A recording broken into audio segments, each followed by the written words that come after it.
looked into what you've done in the print edition with the curbside delivery, and I saw an ad about the donation program. So, I mean, could you just kind of break those down for me one at a time, like starting with this curbside delivery, like what the idea is there and how it's going for you?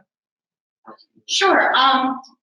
We recognize that in our reader space that a lot of our local businesses, our restaurants in particular, are starting to pivot, obviously, away from in-customer dining experience and realizing that families and individuals have a very specific need.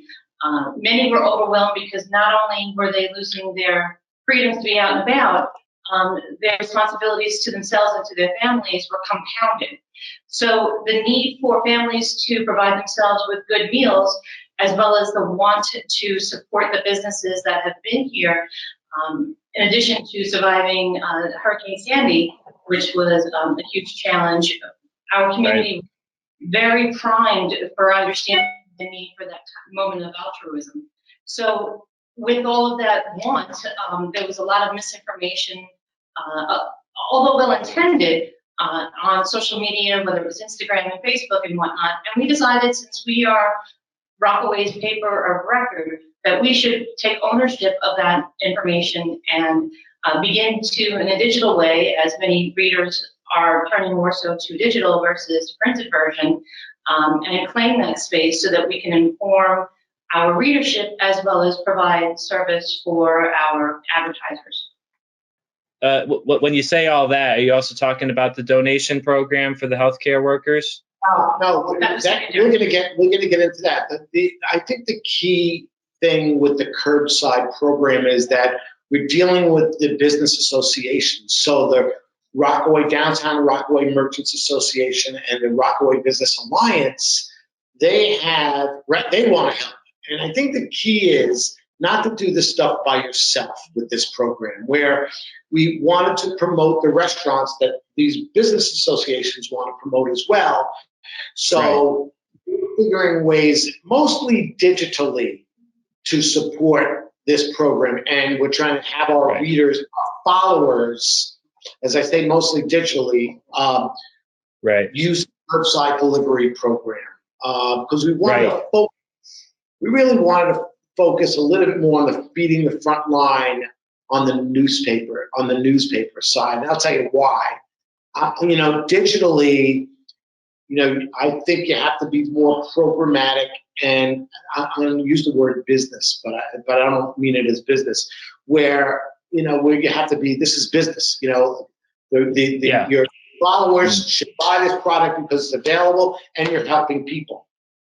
You're helping these businesses get back, on their feet. And in the newspaper, which is very, very much more philanthropic, and that's where we want to do the fueling the front line and food insecure. Although we use our digital platforms to promote fueling the front line, but we really wanted our brand, the Wave, to be on top of that of the partnership, where we're feeding the front line and food insecure.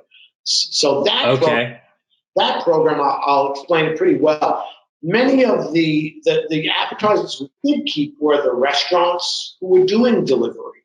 We did keep them. So we appealed to our readers to donate money, and we had a goal of $6,000, and we raised that in less than a week.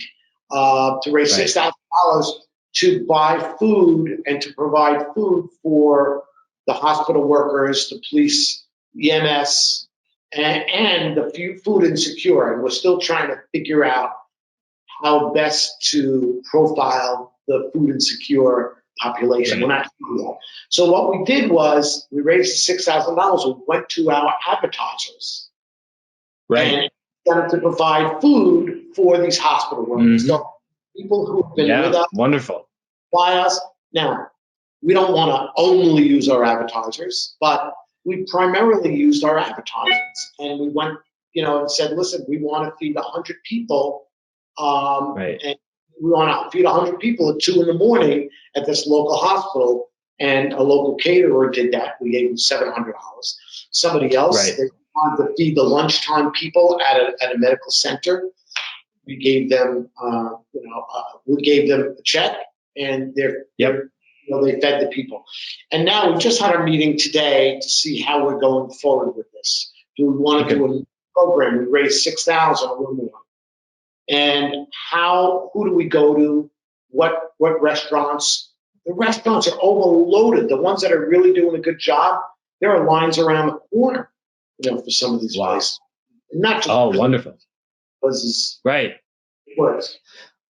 So, okay, yeah, I just want to break that down a little bit more and kind of, if we can, just make it as straightforward and actionable as possible, just for other publishers. So you guys are right, obviously in the epicenter of this whole thing. I think the whole, donations to healthcare workers is incredibly valuable there. But I think the thing that every single publisher, even in rural Montana, could benefit from is definitely the curbside delivery. So let's talk a little bit about that, because you were saying how that's partially a digital effort and a print effort. I'm going to share my screen here, and so I got the homepage of the Wave right up. So we should all be able to see that. Can you guys see that now? Yeah. Okay. And again, I'm sorry to keep asking, but like the closer, again, I really want the audio to be good on this. So the closer that you could be when you're talking to the mic, the better.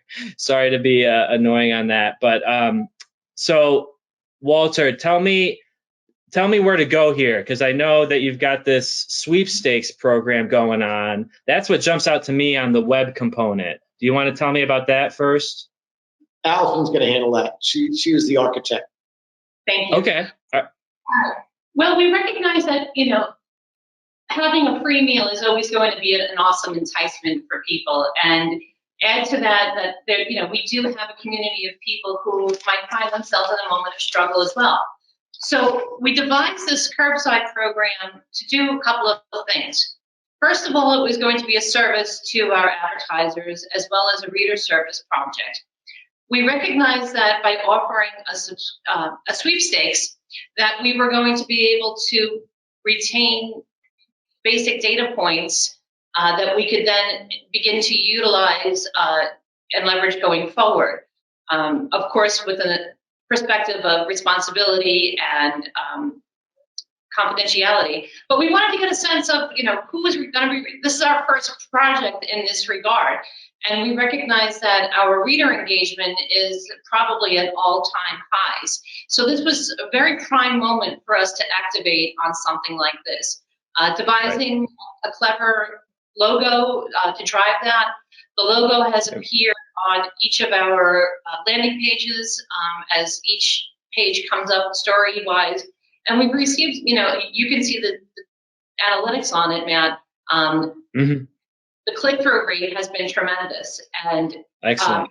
Good. It's something that our readers have definitely engaged with. And, one of the things in terms of growth that we're looking to go towards more is getting specific menus from our restaurants, as well as where it is exactly they're delivering to. So it's an evolving project. It's not a static situation. And that's exciting for a user so that they know to keep coming back to it and know that it is a place of reference for them as well. Right. So tell me a little bit about how you set up this page. Again, just to make this as actionable as possible. It looks like this is some type of a third-party widget. Am I right about that? That's exactly right. We've used a third party so that we can retain as much of the flow of the way our site feels, as well as be able to, get as many back-end analytics out of it that we might be able to derive from. Right. I love how you're looking at this, because it is absolutely not just about this time. I mean, this is a critical service now, but it's more, a lot of it is about setting up for the future. So with this program, you're running a sweepstakes. people can enter. Just walk me through exactly how this works from the sweepstakes portion. Well, simply, it's very direct, actually. A user would view the sweepstakes, enter their contact information, and then we're able to retain that.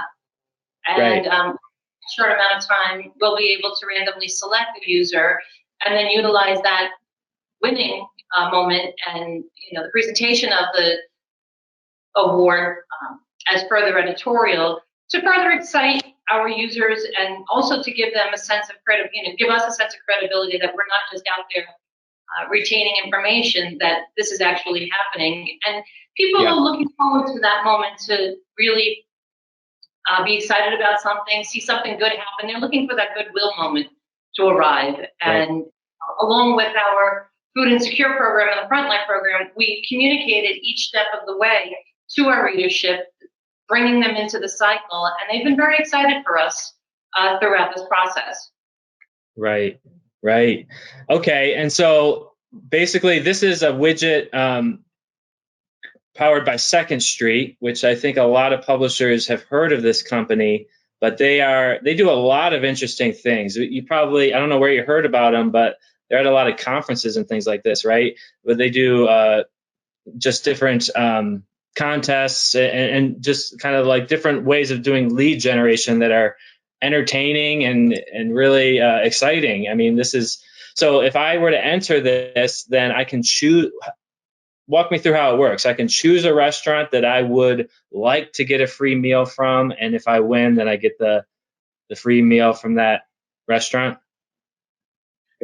Right. To the point of where they'll be winning to, that is still somewhat ambiguous, and it's on purpose because we want to keep people guessing.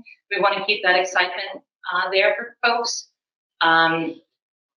But that we would allow them at that point. So we're asking people, hey, sign up for this thing, take a look at our website, where you can get a free meal, but these are the people that are delivering to these are people that have curbside delivery. So now is there anything we're doing to push people towards certain, or are we just trying to promote all of them? We're promoting them all as a group at the moment.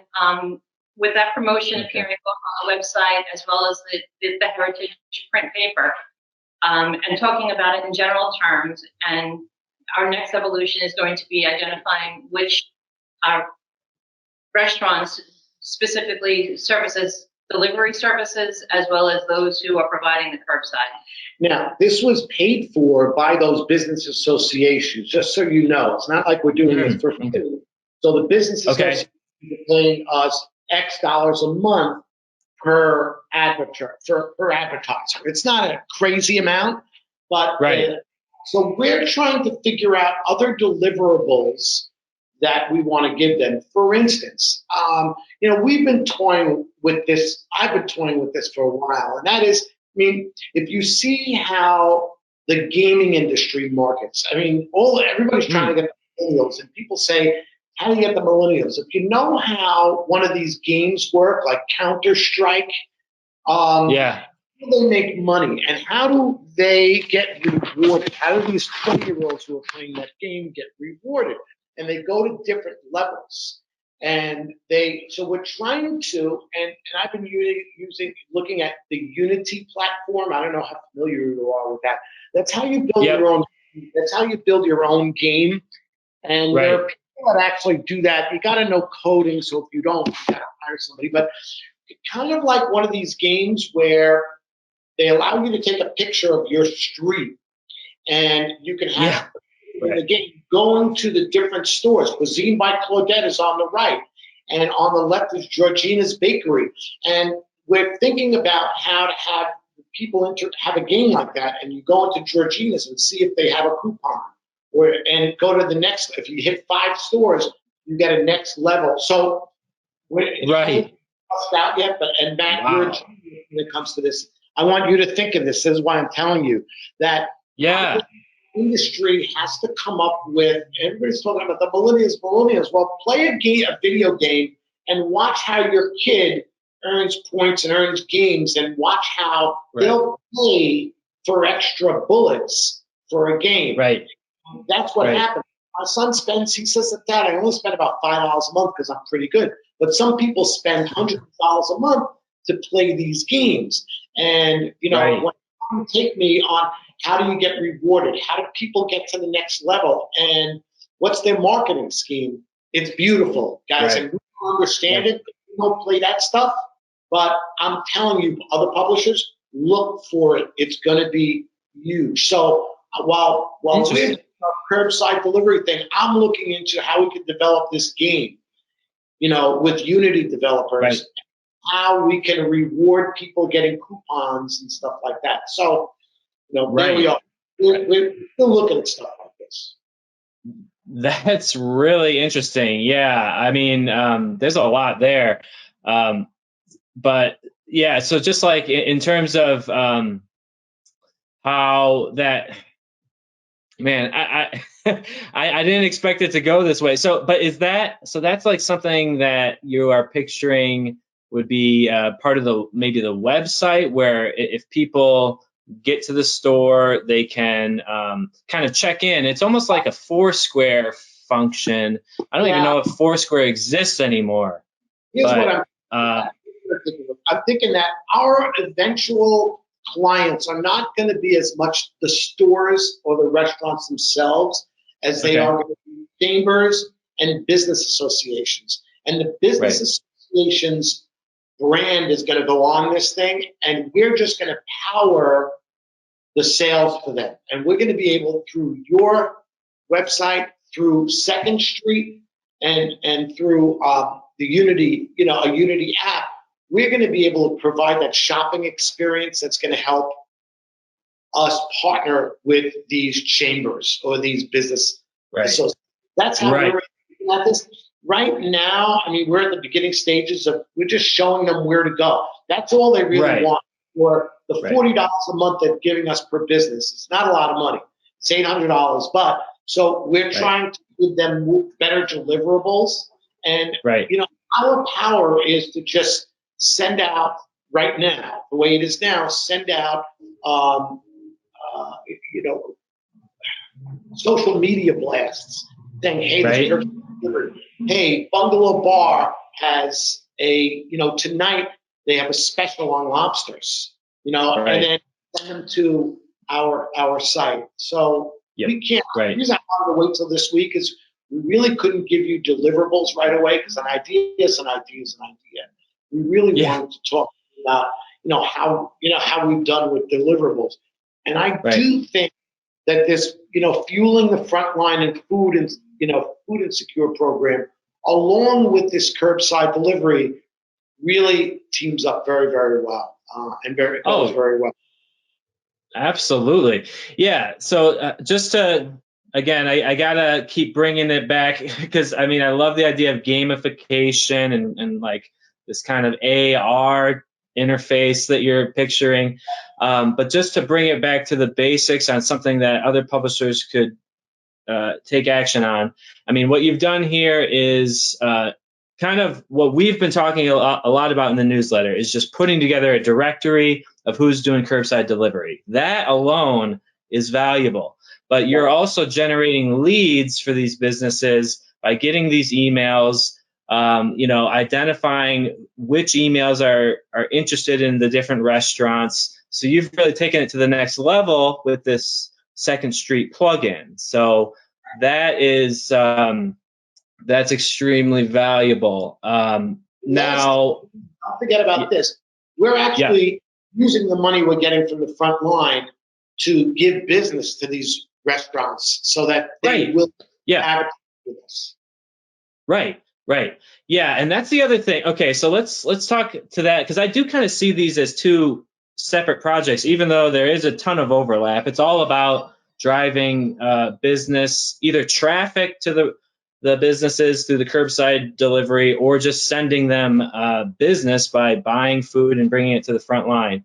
So with the front line program, tell me about that. So you run that through GoFundMe, you've mentioned, right? Right.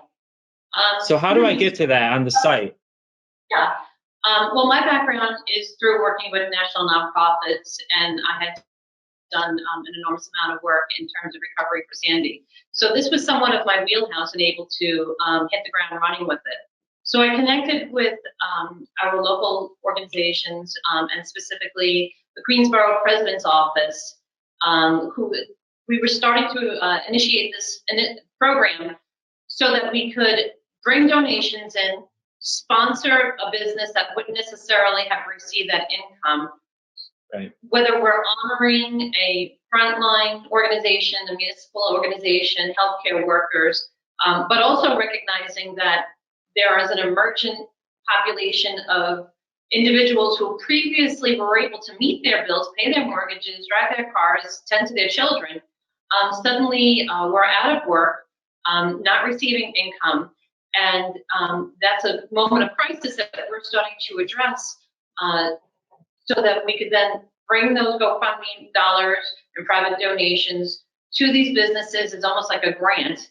And the catering order is being assembled so that we can help feed people who are experiencing this moment of struggle that's unique in their lifetime. So how do we get to it here on our page? How do we get to the GoFundMe page? How do people? So we've been sending out in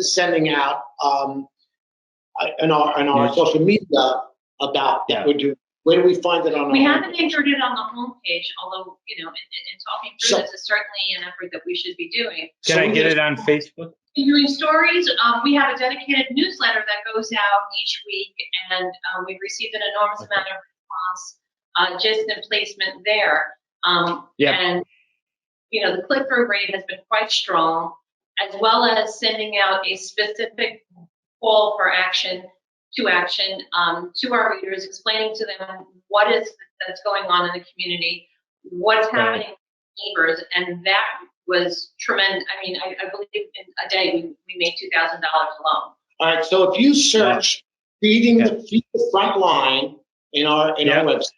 In the website. Okay. Yeah. Website.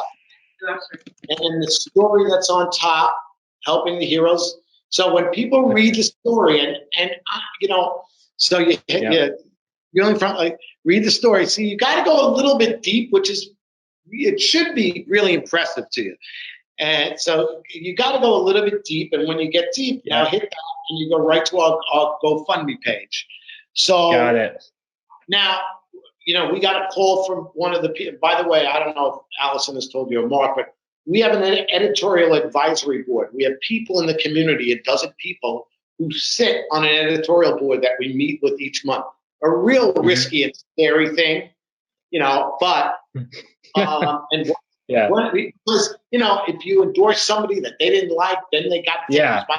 If they're going to go to every party and say, "Hey, I'm on the editorial advisory board at the Wave," there's some responsibility. It's great party talk, and by the way, I don't know if it'll help them, with the date, but it's great party talk. But one of them gave us $1,000 check for this effort and said, "Listen, I don't want to go through GoFundMe because I'd rather you guys get the 5%." So we raised, what does this say? $5,055. We raised $6,055. Plus we got another $25 check. So that's a good one. One of our columnists, reached out to us, and I had an amazing conversation that not only did he want to make a cash donation, he sent us a check, but he also offered his services. He said, I'll drive old people to dialysis if they need it. So it was it brought to us a level of engagement that I don't know that we would have otherwise had, which galvanized leadership. What's really cool about this thing is that people want to help. People do want to help. And so they don't know really how to help. And with 9/11, which was big here in New York, it was simple as people would bring a bag of socks over to the local church just to help, just so they could feel like they could help. We're really, and I think newspapers in general should be able to be that outlet. We should have the contacts in the community with the police, with the fire, with the EMS, with the hospitals, to be able to help. And we're giving our readers, we're letting them touch and feel so that they don't, especially now, they don't want to go out of the house. Right. So they could they can just send the money. And we'll do it. Yeah. So it's Brilliant. You know, it was brilliant. You know, Alison and Mark and John, you know, it's just on so many different levels, not having to leave the house, doing it Right. online. We're playing with how we promote different things, social posts or online. As you see, you had to Right. dig deep, but to find it online. But again, we put it in the paper, and some Right. people have trouble finding it online, but that's okay. Right. Right. Yeah. Now, I have a quick question for you just on the logistics of this. Of course, I know I've heard of GoFundMe before. I've seen plenty of people using it. But I know you mentioned that they do take a percentage just to run their operation. I just wanted to see if you guys would consider using just the Gravity Forms plugin on the site, because we could set that up and then you would collect 100% of it that way. And it would be the same thing. They just put in their credit card, they choose the donation amount. That's how other publishers are taking donations. And they're not all doing it this program. They're taking donations to help the paper stay afloat, but it's the same idea. They're taking donations. So I just wanted to throw that out there. I know you got the GoFundMe thing going. You've reached your goal. Not according to this, but you have, in terms of what you've actually received.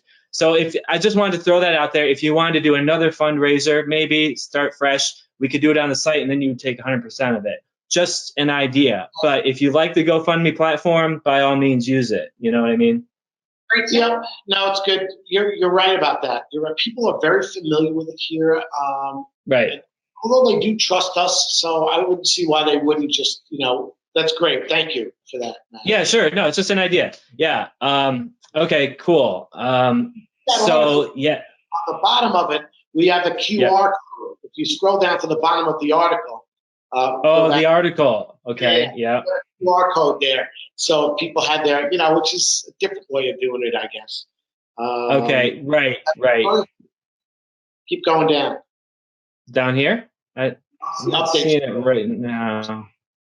I don't know where it is. Was it in maybe it was just in the paper. Yeah. No, we had it too. It was kind of funny. People were laughing at us. But all right. Is this April 10th? No. There was an article on April 10th with doctors walking that we had the QR code. And I'm going to be curious to know that one. To hit the one with the front line, yeah. On the bottom of that, gotcha. Keep going down. Yes. So, cool. Yeah, that's good. So we're doing a test to see how many people came on through the QR code and how many people by clicking, which is kind of, it's kind of cool to see how many people feel more comfortable with the just doing it by phone. Just doing it by phone. Right. Exactly. Right. Yeah. Sorry, I just closed the screen. Okay. Yes. So, okay, let me just pull up my list here because I had just some other questions. Okay. Yeah. So what we haven't talked about yet is print. Okay. So let's talk about that. Again, just like trying to make this as widely applicable as possible. So how do these two programs that are really part of the same program to support local business? And I also, by the way, love what you said, Walter, about approaching the business association. That's something I think a lot of publishers could do. Maybe it's like they call it a chamber of commerce or wherever, depending on where they are. It could have different names, but the same function is just to support local business. So approaching them, working directly with them, pitching them the idea, I think is a really valuable tip as a take home. Whoever wants to take this, feel free, but let's just talk. I'm going to zoom out here to go 50% so we can actually see this. So how does the whole digital project intersect with print with regard to this? Well, basically, Matt, Mark, yes. The idea is to tell a story. I don't get into the strategy stuff like Walter does, and I'm not the digital expert that Alison is. I rely on telling the story. So for us, it's all part of the same story. Whether we're, screaming and yelling about the mayor's lack of direction, or focusing on the economy moving forward for, a beach community, it's all part of the story. So what I try to do on the print side is just take those elements from digital and fold them into our storytelling. Because at the end of the day, that's what editorial is. It's telling the story. It's letting people know that this is happening in our community. And these are the programs and these are the people behind those programs that make it available to our readership. And the idea is to find things. It's this slippery slope. It's not a slippery slope. That's a bad word. It's this accessibility for our local audience as well as our casual audience, our outside of Rockaway audience, our tourist audience, the people that we call day trippers, that locals call DFDs down through the day. It really is creating editorial and creating the story that is accessible to both of those audiences. Amazing. Yeah. You know what I'm saying? It's like, I hear you completely. Now, wait, one more time. I gotta slide in a little bit closer to the computer since you're taking this portion. So, can you give me an example of one of these articles, or can you just kind of point me towards specific? Last week on our front page of last week's paper, I really wanted to show, and this is actually not this week, but the week before. The week before, if you look at the week before's edition. Yep. I'm going to pull up the archives here. We've been trying to use our front page, as a really kind of a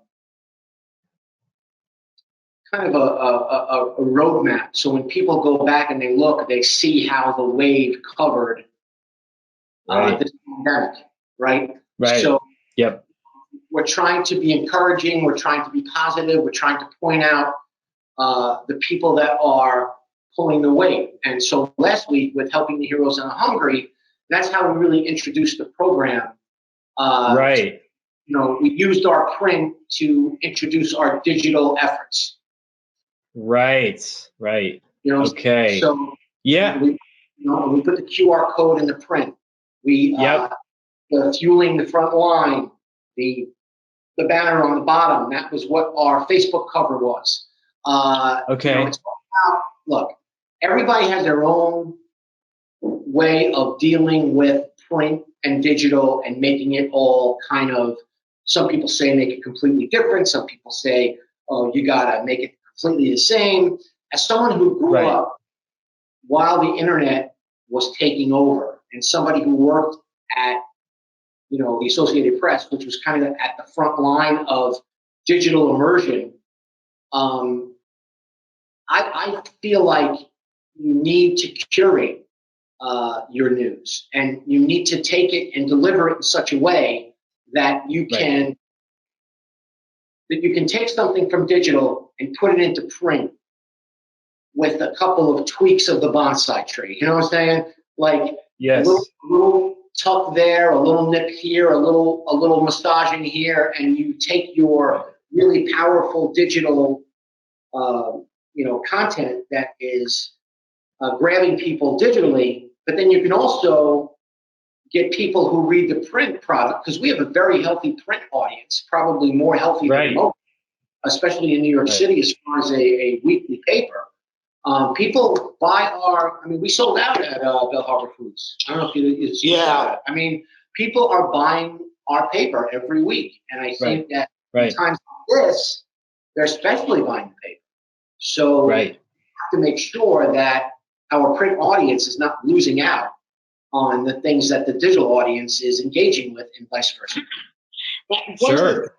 One of the things, Matt, that is Walter, that we're really cognizant of here is, although it might make sense financially to say, okay, we got to start integrating all this and do digital and print and make it all the same, I think it makes better sense to keep it separate in many aspects as well, because you've got your print readership that really likes, what we're doing and wants to continue consuming it that way. Then you got your digital stuff. And actually, I'm not saying the two shall never meet. There are times where they'll meet for the benefit of both of them.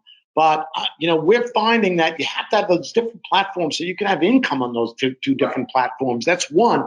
And two, in the case of this week, the front page in print really promoted a conversation on digital that was just epic. If you look at, where we had Beach Bum on there, it doesn't translate as well on the iPhone as it does in print. 14 by 17, and right. There were people who were offended. It created, we had 23 shares, 21 comments and on Facebook, and there were 49 comments, on and 150 likes or something like that on Instagram. And it created this fierce exchange and conversation that we got. I was following it. Oh, yeah, I saw it. Yeah. In addition to that strategy, we have sent our weekly newsletter. And the first piece of the newsletter was a question to our audience asking for their input. And this was a test item. This was completely throwing spaghetti against the wall and seeing what we were going to get, how to see what was going to say.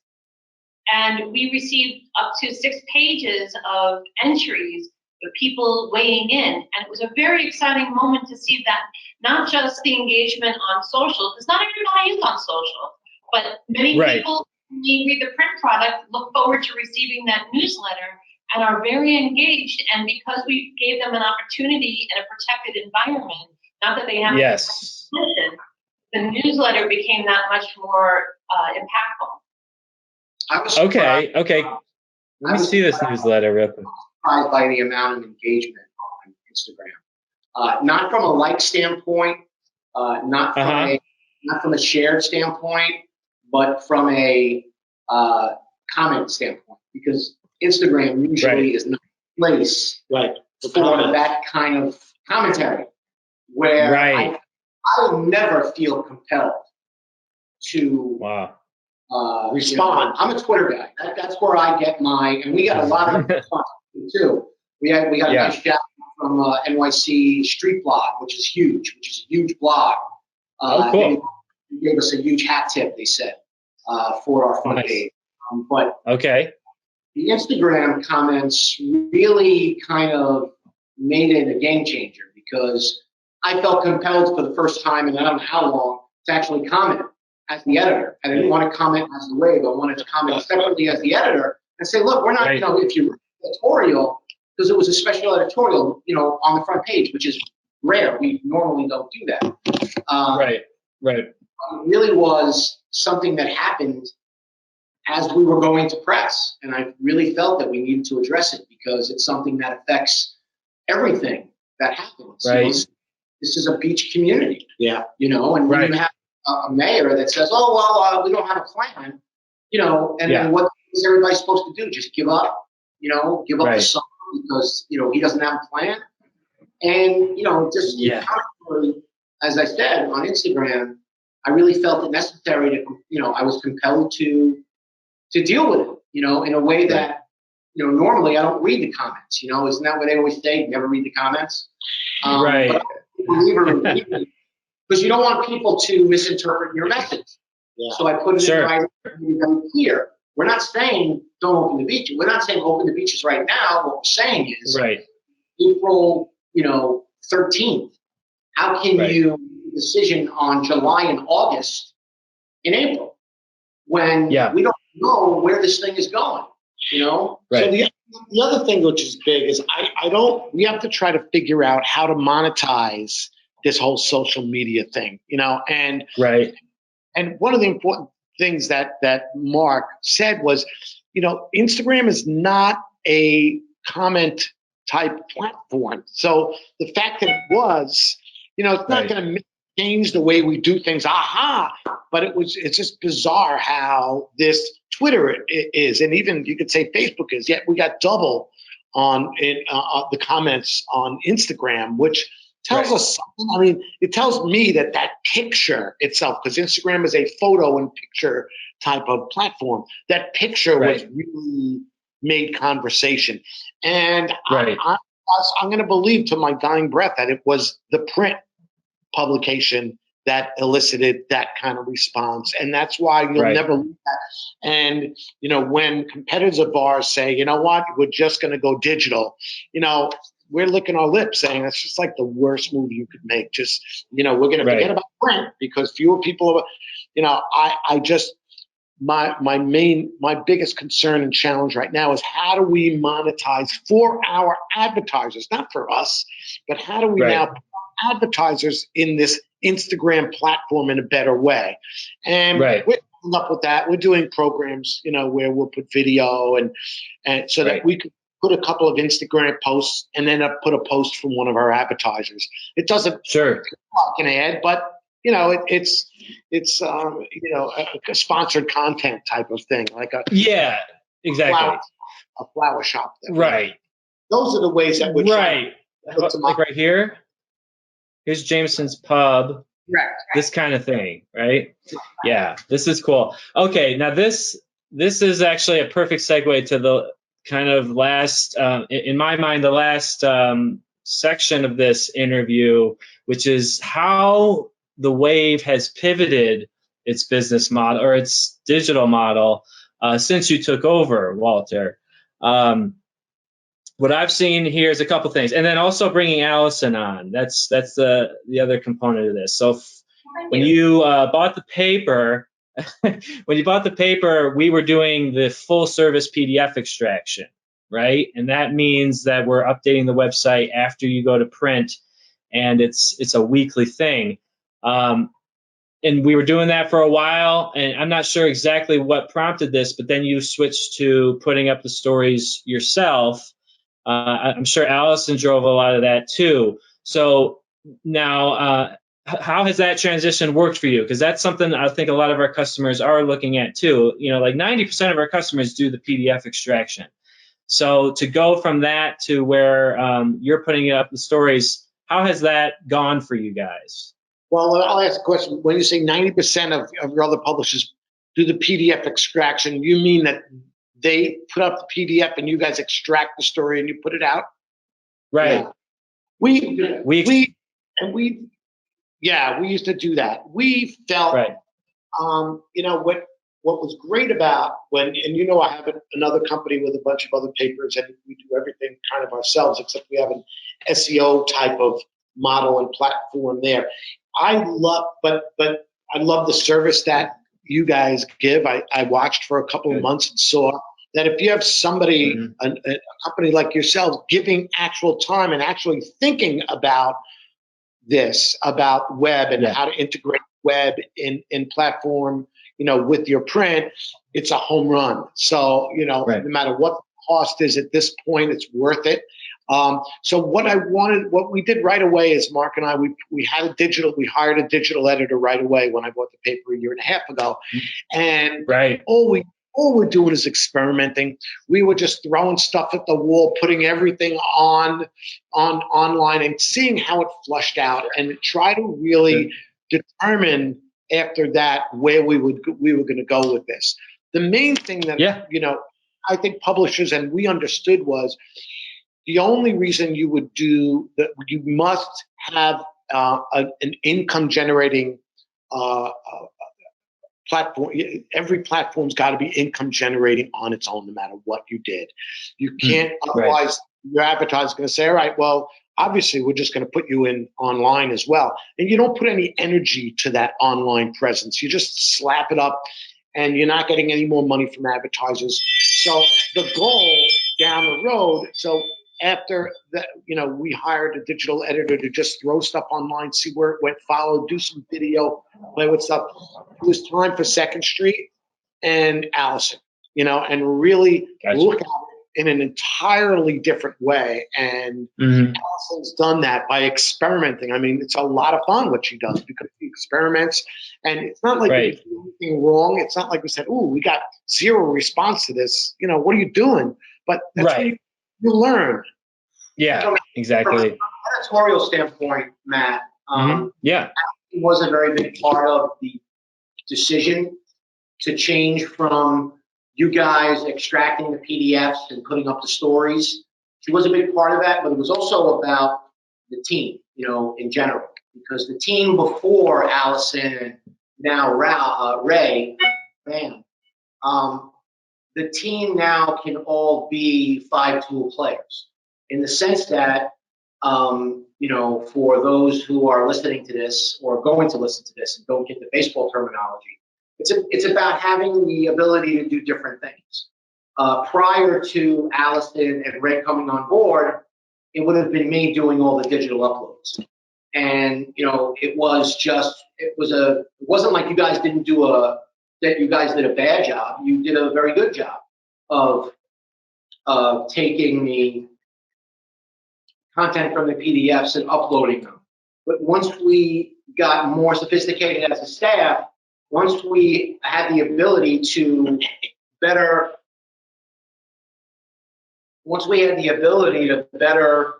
our, curating of our own editorial, which, again, Right. we're not going to call you up and tell you, oh, you got to do your story this way. Oh, you got to do the story this way. Oh, it just got to the point where Allison, myself, and Ray were now able to present the stories and upload the stories in a way that we wanted to be consistent with our specific and unique brand. And the other decision was more about what Walter said, in having the content from a digital standpoint be different from what was going onto the website as opposed to what was going into the paper. And those stories that look really good in the newspaper, but are kind of redundant and foolish to be even on our website. So even last week, I think there are half of the stories that we posted on the website are in the paper, but the other half that were in the paper are not on the website because they were stories that made more sense for print as opposed to digital. Right. I'm going to jump in real quick. Part of the strategy that I came to the table with was the idea of user experience. And in the mobile world, we wanted to have as much consistency as possible, and the ads, the imagery that had been assigned through the paper and then downloaded and uploaded through the site, the images somewhat lacked, for my comfort, a sense of consistency, and we wanted to create that holistic curation feel throughout each page. And that strategy seems to really work. If you look at our analytics, our mobile numbers have exploded. We are now ahead of desktop. What are the numbers? Like 2 to 1. 2 to 1 almost. Right. And, we're getting input about, that level of curation from our readership, and our numbers just, continue to grow. Users had both the digital and the print subscription, maybe did not necessarily utilize those subscriptions.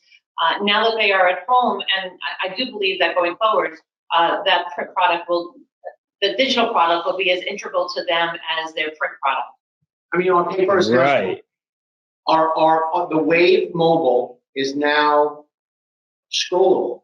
People will go onto it and read it on their phone. And that was never the case. And I'm not just saying, it's not just the world changing. Obviously, that's part of it. Oh, that was awesome. Yes. People, and this is stuff we talk about all the time. I'll be home and I'll say, hey, by the way, let's look at this, Allison. Don't you think it'll look like better this way? Or she'll say the same thing. Hey, I saw that you added this on the website, but I'm not sure if it works in this particular. The collaboration's amazing. You know what I'm saying? So that's really, that's the biggest difference. She just used the word. It's operation. The operation now, almost taken over, has been about the publisher collaborating with editorial, No, I just leave them alone. I let them do it. I let them do what they want. It's Trust me, it just, works. it's that's really the best way, Matt. Honestly, it really is the Yeah. best. For any Yeah. of these publishers, any of these editors out there that are looking to enhance what they're doing, just listen. Listen to the people who are, I always say I want to be surrounded by people who are smarter than me. Yeah. Which some Right. people would say is not that difficult, but Yeah, you hire people so that they can tell you what to do, not so that you can tell them. That's why you got to get the best people. I mean, okay, so. Oh, sorry. that's why it's successful, because we're constantly learning. We're constantly learning. We learn from our mistakes. We Right. learn from our successes, and that's Right. really, So you're going to have other, I know you want to say something, you're going to have other publishers on this, and I just want to give another perspective on this that really works. I don't get involved with what they do. It might seem like it, but I don't. For instance, the Curbside logo and how they put it on here was their decision. I look at it and I say, wow, we just did a great experiment on how a client can take over our webpage. So how can this is like one of our advertisers, the way it says Curbside on the car on the top right. Now we can really sell that taken over. We could go to one of our restaurants or anybody else and say, you can have that spot for X amount. That's how I look at it. So, okay. So that's why I don't collab. They do their thing. Trust me, it's a less collab, but then afterwards we talk about it. For instance, now we came up with this idea. There's so much discussion about a front page. How do we respond to that? The Instagram and the Facebook discussion, people were angry. They wanted to put, Mark's head on a spit. How can we do maybe a a video show that we do on YouTube maybe every Friday or whatever it is, and have a call-in show, which is what Mark's wanted done for his whole life. He doesn't know. I want to give him that gift. Give him that gift of being able to do a video call-in show. So, and then how do we, integrate our advertising? That's all I wanted to say. Man. All day. I love it.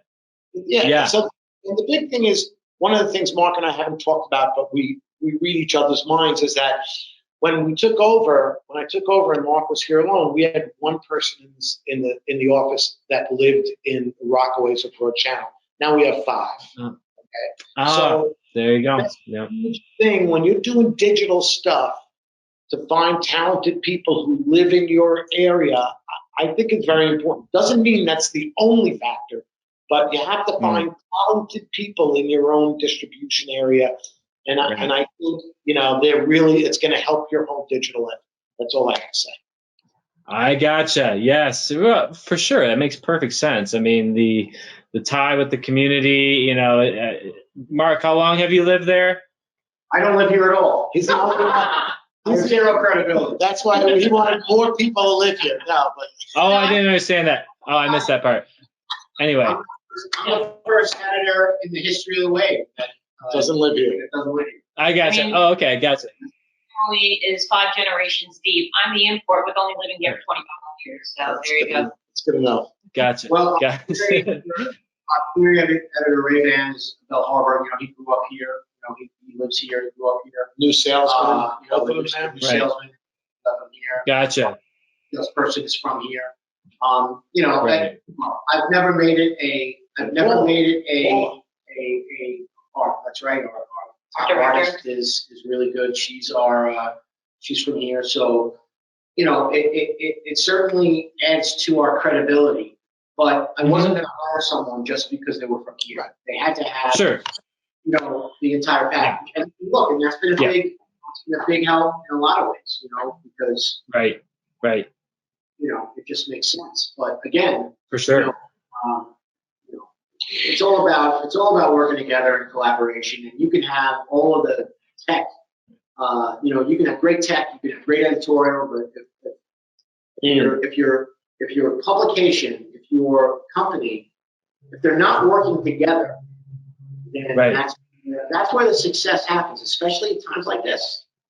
Right. Before the pandemic, and we're still having meetings, and we're still doing our thing, and people are still working from home and putting up a tremendous effort.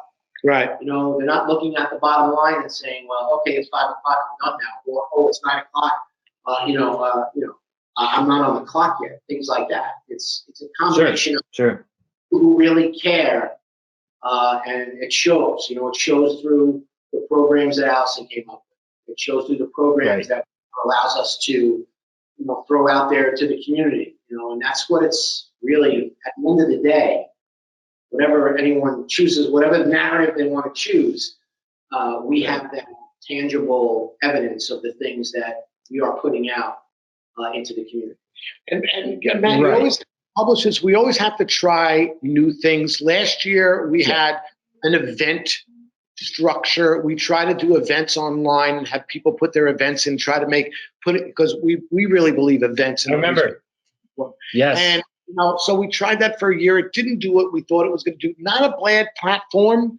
This year we're doing Second Street, and basically it's an entertainment sweepstakes, games, puzzles type of thing that works very, very well online and on our social platform. So we're giving it a shot, and it gets us data.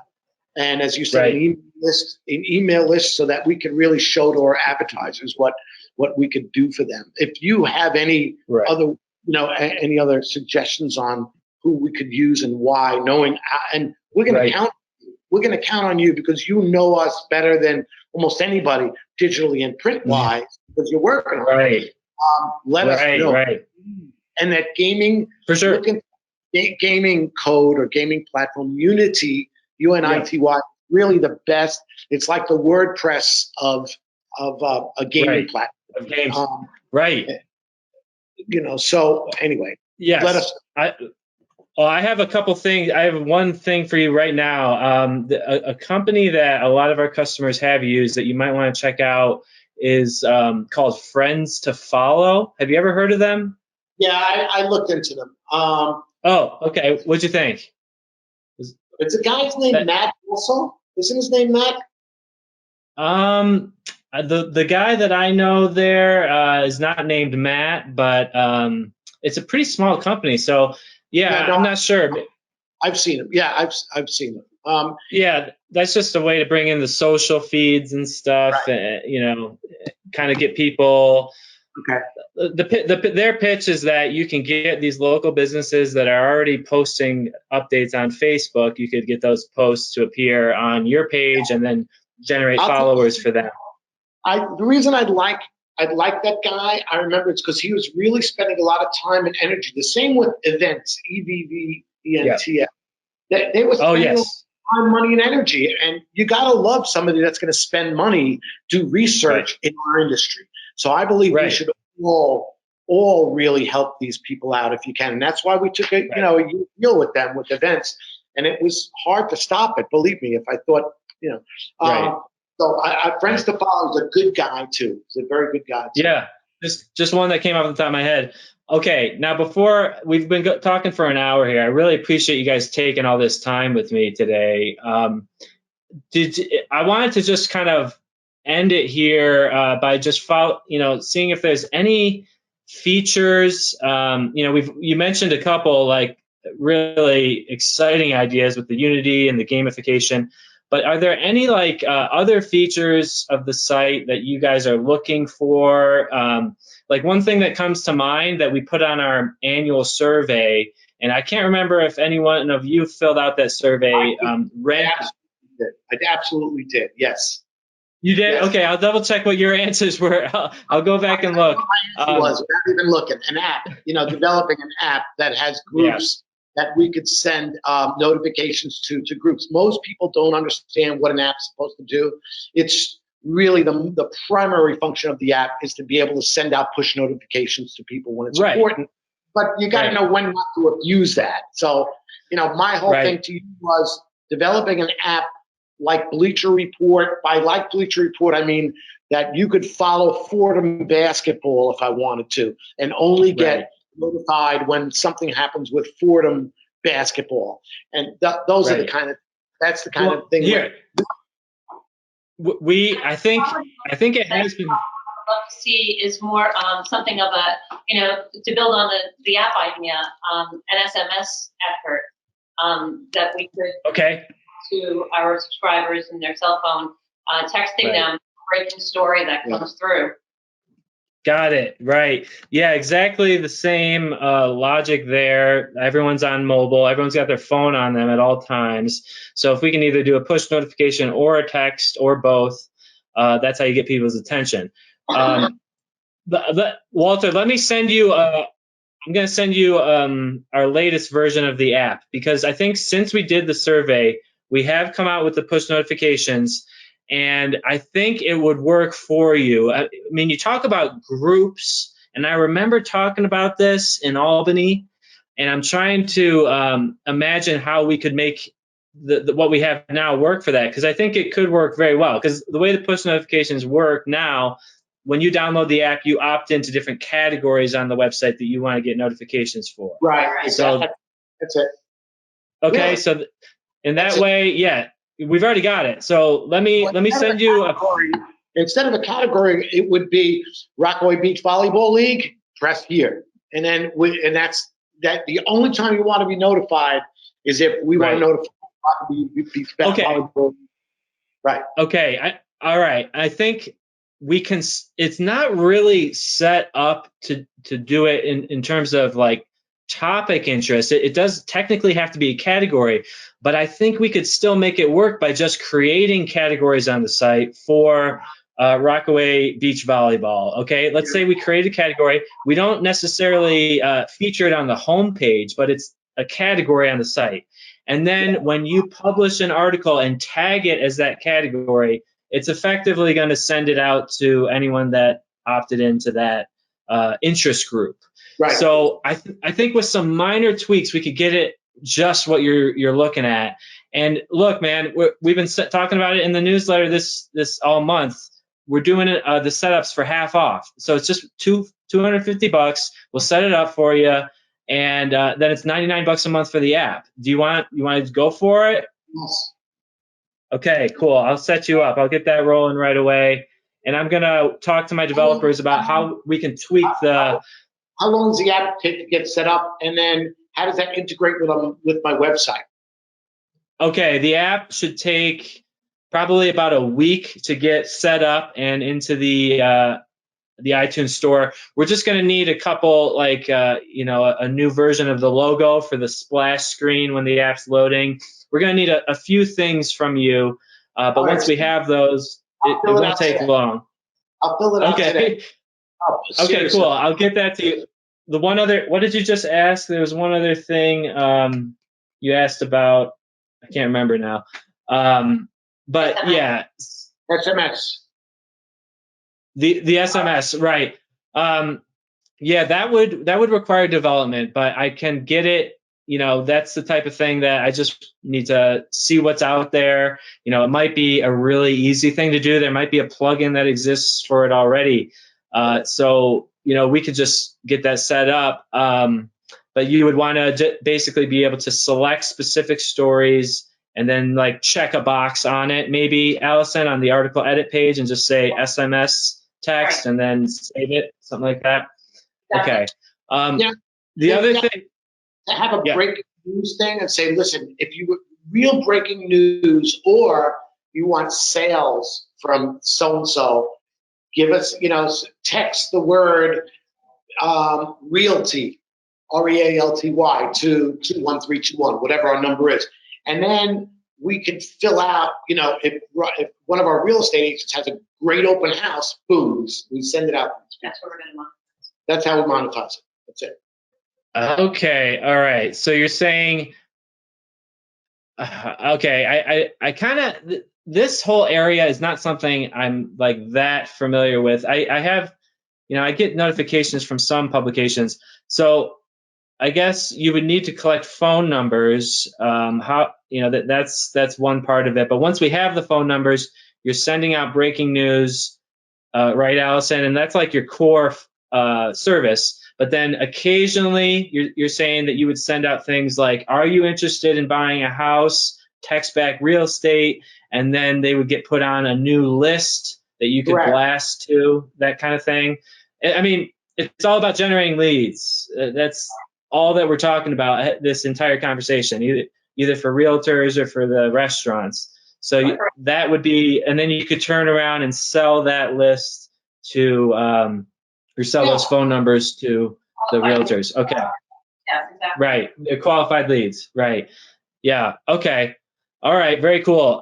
Anything else that on the website that you guys want to learn more about? I mean, how has it been for you, Alison? I know you work a lot with Terry. Has the support been good? And have you gotten everything that you need there? Oh, well, at least once a week at this point. I mean, we've developed, she and I there's a lot of great transference that goes on between the two of us. And she's a doll to work with, very knowledgeable, and is starting to come to me to ask my opinion about things. So it really is a great collaboration as far as that goes as well. Okay. All right. Good. You're the weak link. Everybody else is great. Basically, Terry and I are besties at this point, so it's pretty cool. Yeah, I've heard. I'm glad to know. I'm glad to hear that. And I'm glad that you guys are having these meetings and you're getting your questions answered quickly. But if you need to have a call, then we can always do that. All right. Yeah, there's a lot going on here, guys. I think we'll be in close contact over the next few weeks, at least with the app.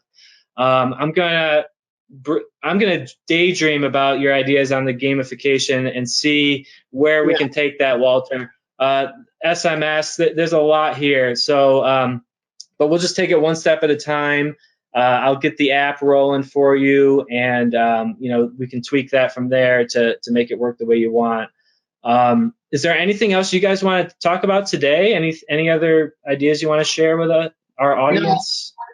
We got to go. Listen, take a look. Go on YouTube and look at Unity designing an app, designing on Unity, and there'll be about 30 of them that you take a look at, how to design fast, how to find people and stuff like that. Sure. And it's really interesting on if you get to the background of what game design is all about. Right. Watch your kid play a game. Watch them play. And see how they go in there, get bonus points for this, and if they run out, they actually have a credit card that goes and they buy stuff. So right, no doubt. Yeah, that's a huge industry. Send me that list of what you need what information you need for the app, and let's get going with that. Okay, right on. Sounds good. Again, thank you so much for the time, Walter. I appreciate it, man. Thank you too, Alison and Mark. Be well, be safe. All right, you too. Take care. Have a good one.